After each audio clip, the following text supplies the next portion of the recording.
Mon futur gendre n'arrêtait pas de poser des questions sur les limites de la propriété. Pas une fois, ni deux, mais à chaque seule visite qu'il faisait à notre domaine en Provence. Antoine se tenait près de la fenêtre de la cuisine, un café à la main, et son regard se perdait au-delà de la prairie, vers la lisière de la forêt où nos terres prenaient fin.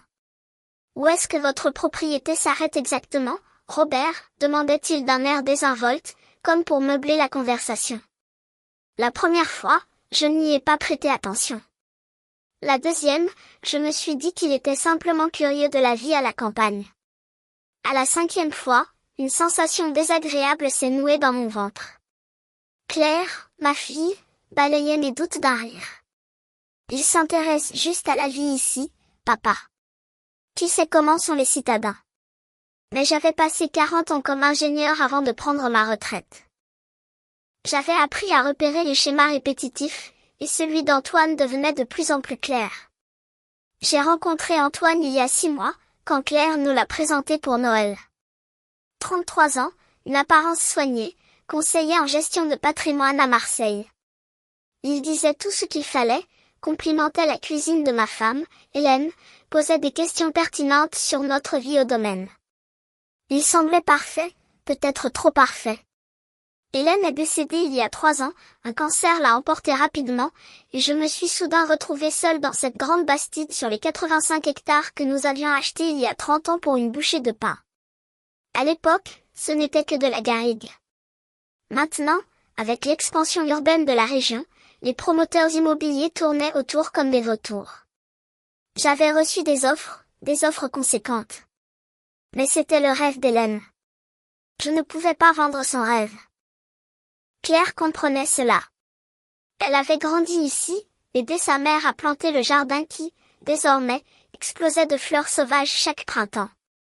Après le décès d'Hélène, Claire venait me voir chaque week-end, craignant que je ne me sente seule.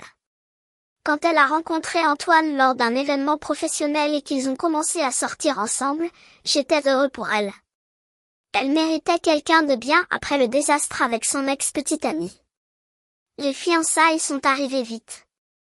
4 mois de relation, puis Antoine a fait sa demande dans un grand restaurant de Marseille. Claire m'a appelé, le souffle coupé par l'excitation. J'ai dit tout ce qu'un père est censé dire. Félicitations. Je suis heureux pour toi. Il a l'air d'être un type formidable. Mais je n'arrêtais pas de penser aux limites de la propriété. Le mariage était prévu pour fin septembre, ici même, au domaine. Claire voulait se marier là où sa mère avait tant aimé vivre. Elle avait déjà engagé une organisatrice de mariage, réservé un traiteur, envoyé les invitations à 200 personnes. Antoine n'était que sourire, aidant aux préparatifs, suggérant d'agrandir l'espace de la cérémonie.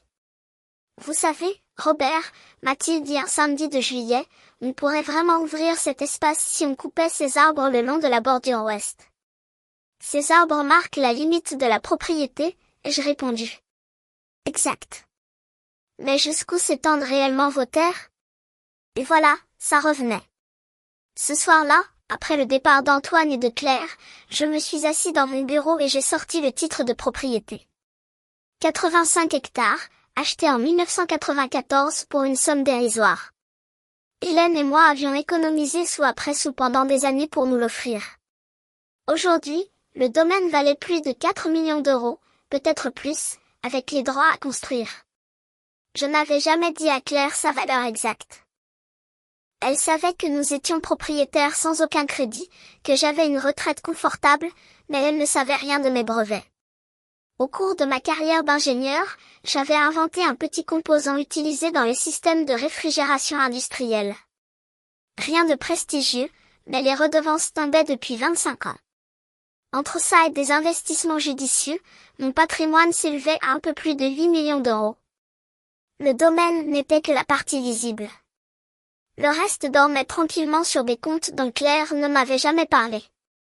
J'avais délibérément mené une vie modeste, je conduisais un vieux pick-up, portais des jeans et des chemises à carreaux, et je réparais les choses moi-même. Après avoir vu les riches cousins d'Hélène se déchirer pour des histoires d'héritage, j'avais appris que l'argent change les gens. Mieux valait être le voisin tranquille que personne ne soupçonne. Mais maintenant, Antoine posait des questions. J'ai appelé mon avocate, Sophie, le lendemain matin. J'ai besoin que vous fassiez des recherches sur quelqu'un, ai-je dit. Antoine Dubois, il se dit conseiller en gestion de patrimoine à Marseille. Robert, c'est à propos du fiancé de Claire?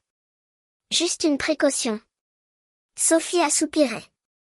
Je vais demander une vérification des antécédents, mais Robert, si vous avez des inquiétudes, vous devriez en parler à Claire.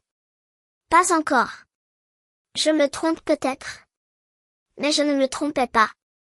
Mon instinct m'avait donné raison trop souvent. 3 jours plus tard, Sophie m'a appelé. Robert, il faut qu'on se voie.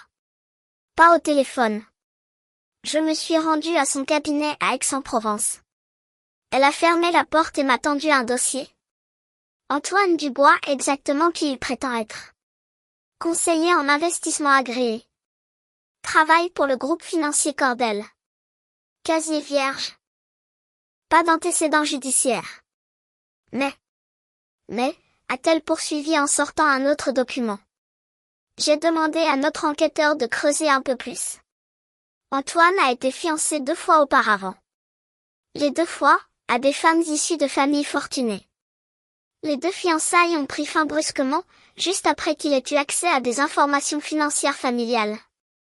Pas de procès, pas d'accusation, juste un timing fortuit. Mes mains se sont crispées sur le dossier. Les noms, Juliette Martin, fille d'un PDG d'une entreprise technologique. Fiançailles de 5 mois, rompues 2 semaines après qu'Antoine a assisté à une réunion de famille sur la succession Martin. Élodie Dubois, fille d'un promoteur immobilier. Fiançailles de 4 mois, rompues juste après que le père d'Élodie a modifié son testament. Et personne n'a porté plainte? Ces familles ne portent pas plainte, Robert. Elles paient pour faire disparaître les problèmes discrètement. Mais j'ai passé quelques appels. Le père de Juliette m'a dit, officieusement, qu'Antoine avait posé des questions très spécifiques sur les transferts de propriété et les structures de succession. Il le soupçonnait de préparer quelque chose, mais ne pouvait rien prouver. J'ai eu la nausée. Et pour Claire? Claire n'a pas de patrimoine important. Elle gagne bien sa vie dans le marketing, mais rien qui puisse intéresser quelqu'un comme Antoine. Cependant, a marqué une pause Sophie, si Antoine pense que Claire va hériter de ce domaine et qu'il n'en connaît pas la valeur réelle, il parie peut-être sur un futur héritage. Ou il a fait des recherches sur moi et en sait plus qu'il ne le laisse paraître. Sophie a hoché la tête. Je vous recommanderais d'avoir une conversation sérieuse avec Claire.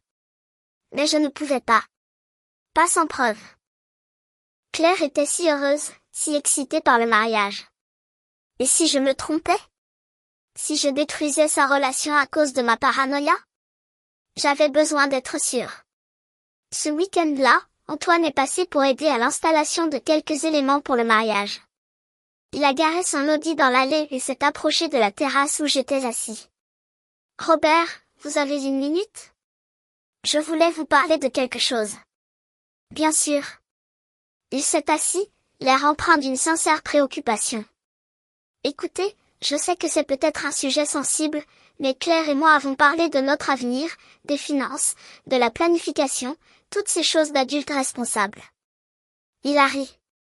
Je suis conseiller en investissement, je ne peux pas m'en empêcher. Je me demandais.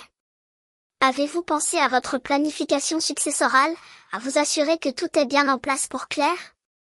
Mon sang s'est glacé, mais j'ai gardé un visage neutre. J'ai un testament. C'est très bien, mais avec une propriété comme celle-ci, vous devriez envisager de créer une structure pour protéger le patrimoine, c'est plus avantageux fiscalement. Je serais heureux de vous aider. Sans frais. Je veux dire, je vais faire partie de la famille. J'y réfléchirai. Et Robert, j'espère que vous ne m'en voudrez pas de dire ça, mais à votre âge, vous devriez aussi penser à une planification pour le grand âge. Et si quelque chose arrivait? Qui va gérer cet endroit? Un domaine, c'est beaucoup de travail pour une seule personne. Le voilà. Le même scénario qui avait probablement servi au père de Juliette et au père d'Élodie. Semer la graine, obtenir l'accès aux finances, et ensuite? Je ne le savais pas encore, mais j'allais le découvrir. C'est un argument qui se tient, ai-je dit lentement. Savez-vous quoi? Pourquoi ne pas nous asseoir tous les deux la semaine prochaine? Vous pourrez m'expliquer toutes ces stratégies. Les yeux d'Antoine se sont illuminés. Absolument. J'apporterai quelques documents. On peut vraiment optimiser votre situation. Après son départ, j'ai rappelé Sophie. J'ai besoin d'une surveillance. Robert. Il vient de me parler de ma succession et de mes vieux jours. Il se positionne. J'ai besoin de savoir ce qu'il prépare vraiment. Sophie est restée silencieuse un instant. Je connais quelqu'un, une détective privée. Très discrète. Engagez-la. L'enquêtrice, une femme nommée Valérie, valait chaque centime. En une semaine, elle avait les relevés téléphoniques d'Antoine, ses habitudes de mets, son emploi du temps. Rien d'illégal, m'a-t-elle assuré. Juste du bon vieux travail de détective et un peu d'ingénierie sociale stratégique. Elle m'a appelé un mardi soir en août. Monsieur Martin, vous devez entendre ça. Elle avait réussi à placer un dispositif d'enregistrement dans la voiture d'Antoine lors d'un entretien de routine chez le concessionnaire. C'était légal, m'a-t-elle assuré, car le dispositif était techniquement un capteur de maintenance qui enregistrait aussi l'audio. Les avocats s'en arrangeraient plus tard. J'ai écouté l'enregistrement seul dans mon bureau. La voix d'Antoine. Ouais, je suis encore au domaine, je joue au gendre idéal. Ce vieil homme n'en a aucune idée. Une autre voix. Masculine. Tu es sûr de la valeur? Antoine. Marc, j'ai vérifié le cadastre 3 fois. 85 hectares et il a acheté ça pour des clopinettes en 94. Avec l'expansion de la région qui arrive jusqu'ici, on parle d'un minimum de 4 millions. Probablement plus près de 5 si on joue bien notre coup. Marc. Et le père? Antoine. Il doit être plein aux as. Regarde cette propriété. Pas un sou de crédit. Il est à la retraite depuis 5 ans. Vit seul. Pas de dette. Il est probablement assis sur quelques millions en placement, peut-être plus. La fille n'en a aucune idée. Elle pense que papa est juste un retraité de la classe moyenne. Marc. Alors, c'est quoi le plan? Antoine. Je me marie avec Claire en septembre. Je passe la première année à être le mari parfait, le gendre dévoué. Je gagne sa confiance. J'obtiens peut-être un mandat de protection future sous prétexte de l'aider. Le vieux vit seul. Qui sait ce qui pourrait arriver? Une chute, un accident, un certain déclin cognitif. Avant que tu t'en rendes compte, il est dans une maison de retraite. Je gère ses affaires et Claire hérite de tout. On divorcera avant qu'elle comprenne ce qui s'est passé, et je prendrai ma moitié dans l'accord. Marc Harry. Tu es une sacrée ordure, Antoine. Je suis un homme d'affaires pragmatique. Juliette a été une perte de temps. Son père a compris trop vite. Élodie, c'était mieux, mais son vieux avait tout mis dans une fiducie. Celui-ci est parfait. Un type de la campagne. Aucune sophistication en matière de protection de patrimoine. C'est comme s'il demandait à se faire avoir. J'ai arrêté l'enregistrement. Mes mains tremblaient. Pas de peur, de rage. Mais la rage n'aiderait pas Claire. Je devais être malin. J'ai convoqué Sophie et Valérie pour une réunion d'urgence. J'ai la preuve maintenant. Il me faut une stratégie. Sophie a écouté l'enregistrement 2 fois. C'est une association de malfaiteurs. On pourrait aller à la gendarmerie. Et dire à Claire que son fiancé est un escroc 3 semaines avant le mariage, avec 200 invités qui arrivent? Elle ne me pardonnera jamais si je n'ai pas de preuves irréfutables. Elle pensera que j'essaie de contrôler sa vie. Il a littéralement admis qu'il planifiait votre meurtre potentiel, Robert. Potentiel. Il n'a pas dit qu'il le ferait lui-même. Un bon avocat mettrait ça en pièces. J'ai besoin qu'il s'incrimine devant des témoins. Au mariage? Valérie a aussi un sourcil. Vous voulez le démasquer pendant la cérémonie? Je veux que Claire l'entende. Je veux qu'elle comprenne à quel genre de personne elle était sur le point de se marier, et je veux de son témoin pour qu'il ne puisse pas s'en sortir avec ses mensonges. Nous avons passé les 2 semaines suivantes à tout préparer. Valérie a installé de minuscules caméras autour du domaine. Sophie a préparé les documents juridiques qui nous protégeraient, Claire et moi, quoi qu'il arrive. J'ai joué le rôle du futur beau-père confiant. J'ai rencontré Antoine pour discuter de la planification successorale. Il est venu à mon bureau avec une mallette pleine de formulaires. Voilà, Robert. J'ai préparé quelques documents qui vont vraiment tout simplifier. Ce mandat de protection future me permettra de vous aider à gérer les choses si jamais vous en avez besoin. Et celui-ci met à jour votre testament pour créer une structure avec Claire comme principal bénéficiaire, mais avec moi comme gestionnaire pour m'assurer que tout est géré correctement. J'ai fait semblant d'étudier les documents. Et ça aide pour les impôts? Absolument. Vous pourriez économiser des dizaines de milliers d'euros. J'ai hoché la tête lentement. Vous savez, Antoine, j'ai réfléchi. Vous avez raison de dire que cet endroit devient un peu trop grand pour moi. C'est peut-être le moment de commencer à faire des changements. Ses yeux brillaient. Je suis content que vous soyez pragmatique à ce sujet. Mais je suis curieux de quelque chose. Vous n'arrêtez pas de demander où sont les limites de la propriété. Pourquoi? Il n'a pas scié. Je pense simplement à long terme, Robert. Si Claire hérite de cet endroit, nous pourrions vouloir vendre quelques parcelles, garder la maison et quelques hectares. Inutile de s'accrocher à des terres que nous n'utiliserons pas, nous? Eh bien, Claire et moi. En tant que son mari, je voudrais l'aider à prendre des décisions financières intelligentes. J'ai souri. Bien sûr, la famille s'entraide. Il est parti ce jour-là en pensant qu'il avait gagné. Je l'ai laissé le croire. La semaine avant le mariage, Claire a remarqué que j'étais distrait. Papa, ça va? Tu as été silencieux ces derniers temps. Je pense juste à ta mère, j'aimerais qu'elle puisse être là pour ça. Claire m'a serré dans ses bras. Je sais, papa. Elle me manque aussi. Mais je pense qu'elle serait heureuse pour moi. Antoine est merveilleux. J'ai voulu tout lui dire à ce moment-là, mais je ne pouvais pas. Elle devait l'entendre elle-même, le comprendre complètement.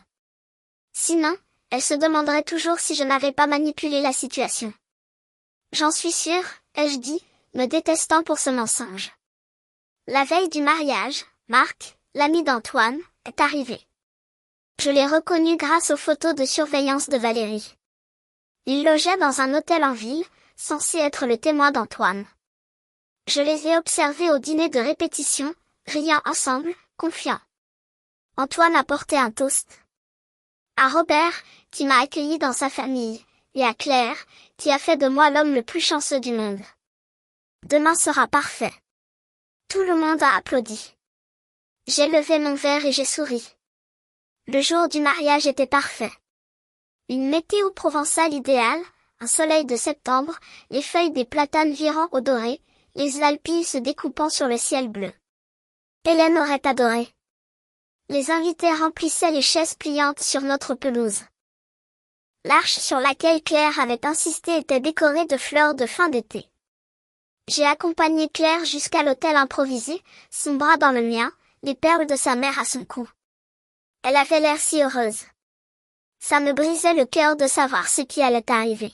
« Je t'aime, papa », a-t-elle murmuré. « Moi aussi, ma chérie. Pour toujours. » J'ai pris ma place au premier rang. La cérémonie a commencé. L'officiant a entamé son discours sur l'amour et l'engagement. Antoine se tenait à l'autel, parfait dans son costume, souriant. Puis, pendant l'échange des vœux, juste au moment où Antoine allait dire « oui », la main de Claire s'est déplacée vers son bouquet. Elle en a sorti un petit papier plié et me l'a tendu. Ses yeux, pleins de larmes, se sont rivés sur les miens. Je l'ai ouvert. 3 mots écrits de sa main. « Papa, aide-moi ». Tout s'est arrêté. Je l'ai regardée. Elle fixait Antoine, le visage blême, et j'ai réalisé qu'elle était terrifiée. Je me suis levée. Arrêtez. Arrêtez la cérémonie. La foule a murmuré. Antoine s'est tourné. Robert, qu'est-ce qui se passe? Claire, j'ai gardé une voix calme. Qu'est-ce qui ne va pas? Elle a pris une inspiration tremblante. Les mots sont sortis d'un trait. Je l'ai entendu. Hier soir, je suis allée à sa chambre d'hôtel pour lui faire une surprise. Je l'ai entendu parler à Marc. De comment il allait. Elle n'a pas pu finir. Le visage d'Antoine est devenu rouge. Claire, tu es ridicule. Tu as mal entendu. Tu as dit que tu allais t'assurer que mon père ait un accident après notre mariage. Tu as dit qu'une fois que tu aurais un mandat de protection, ce serait facile. Sa voix s'est brisée. Tu as dit que j'étais stupide et que je ne comprendrais rien avant que tu aies déjà tout pris. La foule a explosé. Des halètements, des exclamations, des gens se levant. Antoine a attrapé le bras de Claire. Tu es hystérique. C'est le stress du mariage. Je me suis avancée, mais 2 hommes ont été plus rapides. 2 de mes amis gendarmes, qui assistaient à la cérémonie en civil, avaient les bras d'Antoine derrière son dos en quelques secondes. Antoine Dubois, a dit l'un d'eux, vous êtes en état d'arrestation pour association de malfaiteurs en vue d'escroquerie et possiblement de violence volontaire. Marc a essayé de s'enfuir. Il n'a pas dépassé l'allée avant que Valérie ne le plaque au sol. Elle attendait près des voitures, au cas où. L'heure qui a suivi a été un chaos. Les invités priaient de faire des déclarations. Antoine hurlant à propos de fausses accusations et de poursuites judiciaires. Claire sanglotant dans mes bras. Sophie est apparue avec les enregistrements, les dossiers de preuves, tout ce que nous avions rassemblé. Finalement, la gendarmerie a emmené Antoine et Marc. Les invités se sont lentement dispersés, certains solidaires, d'autres simplement avides de potins. Le traiteur a remballé le dîner intact.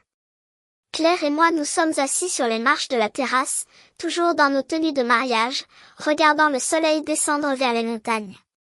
Je suis désolée, papa, a-t-elle dit doucement.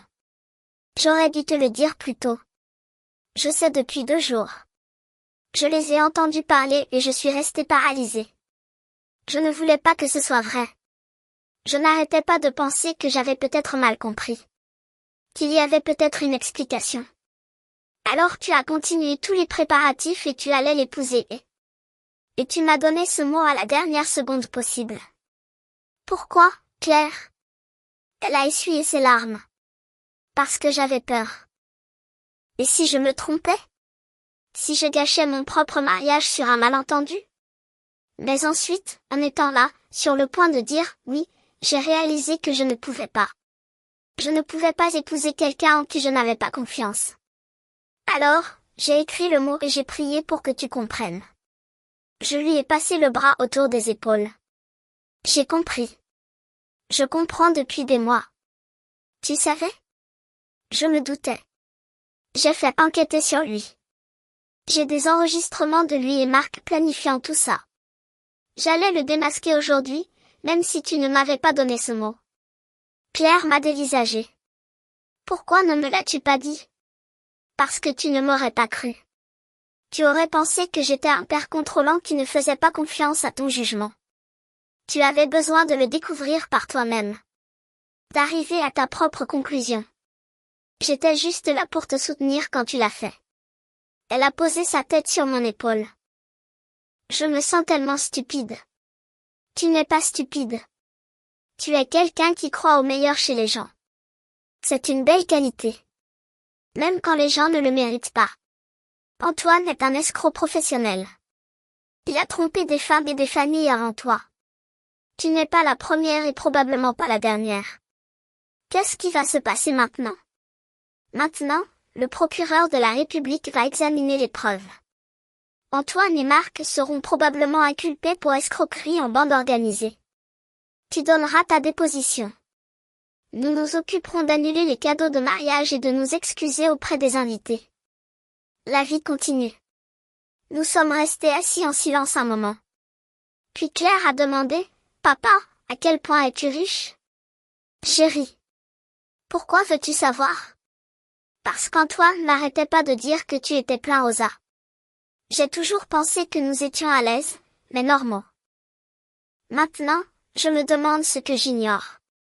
Ta mère et moi avons acheté ce domaine pour presque rien en 1994. Il vaut maintenant environ 4 millions d'euros.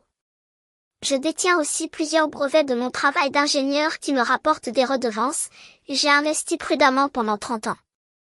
Le patrimoine total est d'environ 8 millions.